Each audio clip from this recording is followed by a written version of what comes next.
السلام علیکم پیارے بچوں، کیا حال ہے، کیسے ہیں؟ آئیے آج کی کہانی سنتے ہیں۔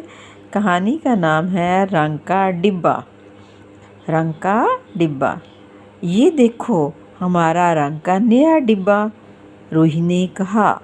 یاسر بولا، آؤ جہاز کی تصویر بناتے ہیں۔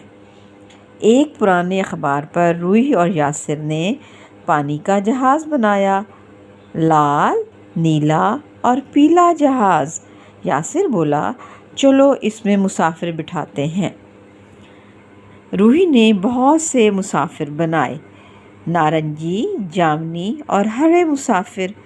زور سے ہوا چلی اور جہاز اڑ گیا۔ اڑتا ہوا جہاز دیکھ کر یاسر بولا، اب ہوائی جہاز بناتے ہیں۔ تو یہ تھی آج کی کہانی۔ اللہ حافظ، اللہ حافظ۔